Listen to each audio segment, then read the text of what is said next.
doing something a little bit different. This is called Read a Book With Me, Episode 1.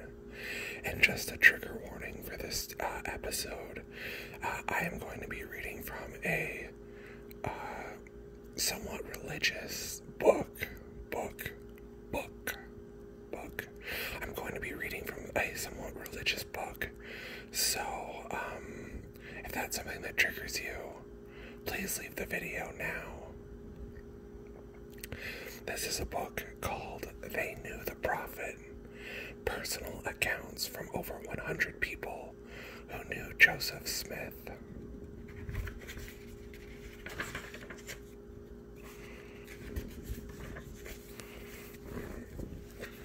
This is the preface. Excuse me. They Knew the Prophet is a compilation of statements by people who were associated with Joseph Smith and later recalled historical incidents in his life, some of his teachings, and their impressions of him. The list in this volume is not complete, but it is a selection of many of the more interesting and representative statements. Some of the statements are combined expressions by a given individual, taken from several sources.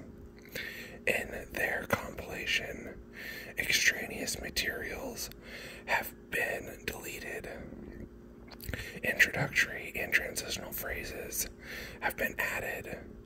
Major spelling errors have been corrected, and punctuation has been altered where necessary for clarity. In all the statements, however, the original meaning and, as far as possible, wording have been preserved. Most of the statements included in this volume may be classified as memoirs, and the subject to the limitations historians impose on this class of information, but they also have the value of giving personal accounts of those who witnessed history in the making. Above all, they reflect the lasting impressions Joseph Smith made on his associates. The compilers are indebted to several institutions and people. The compilers are indebted to several institutions and people for their contributions to this work, including all the staff members of the Church Historians Library and the Brigham Young University Library.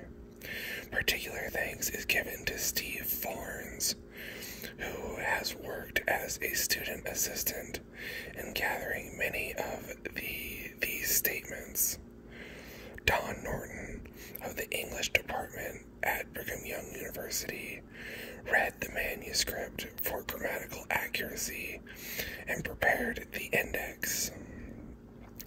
The following secretaries have assisted in typing the manuscript: Kay Cook, Denise Mortensen, Lorraine Indermill, Wendy Gauze, Sue Beck, Terry Anderson, Ivy Yao, Beth Lunt, Miriam Dew, and Janine Molberg. They also have our special thanks, and that was written by the author Hiram L. Andrus and Helen May Andrus, or I should say the authors. Anyway, we have about 10 minutes left. We have about 10 minutes left in this video, so I'm going to try and get through this as much as possible. So here we go. This is the first account of Joseph Smith, written by Mrs. Palmer.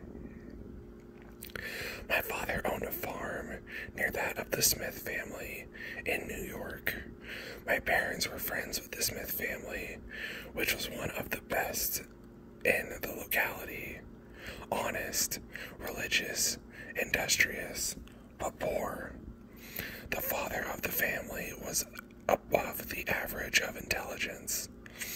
I have heard my parents say that he bore the appearance of having descended from royalty. Mrs. Smith was called Mother Smith by many. Children loved to go to her home. My father loved young Joseph Smith and often hired him to work with his boys. I was about 6 years old when he first came to our home. I remember going into the field on an afternoon to play in the corn rows while my brother worked. When evening came, I was too tired to walk home and cried because my brothers refused to carry me. Joseph lifted me to his shoulders, and with his arm thrown across my feet to steady me, and my arms about his neck, he carried me to our home. I remember the excitement stirred among some of the people over Joseph's first vision, and of hearing my father contend that it was only the sweet dream of a pure-minded boy. One of our church leaders came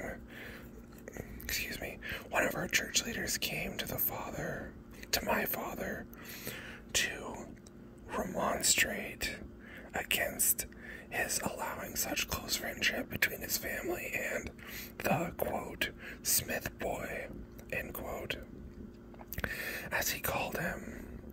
My father defended his own position by saying that Joseph was the best help he ever had. He told the churchmen that he always fixed the time of hoeing his large field to that which he could secure the services of Joseph Smith. Excuse me. Because of the influence that boy had over the wild boys of the neighborhood, and explained that these boys, or young men, worked by themselves much time would be spent in arguing and quarreling, which often ended in a fight ring. But when Joseph worked with them, the work went steadily forward, and he got the full worth of the wages he paid. I remember the churchman saying, in a very solemn and impressive tone, that the influence of the boy was the danger they feared for the coming generation, that not only the young men, but all who had come in contact with him would follow him, and that he must be put down. Not until Joseph had a second vision and began to write a book, which drew many of the best and brightest people of the churches away, did my parents come to the realization of the fact that their friend, the churchman, had told them the truth. Then my family cut off their friendship from all the Smiths, from all the family followed Joseph. For all the family followed Joseph. Even the father, intelligent man that he was, could not discern the evil he was helping to promote. My parents then lent all the aid they could in helping to crush Joseph Smith, but it was too late. He had run his course for too long. He could not be put down. There was never a truer, purer, nobler boy than Joseph Smith before he was led away by superstition.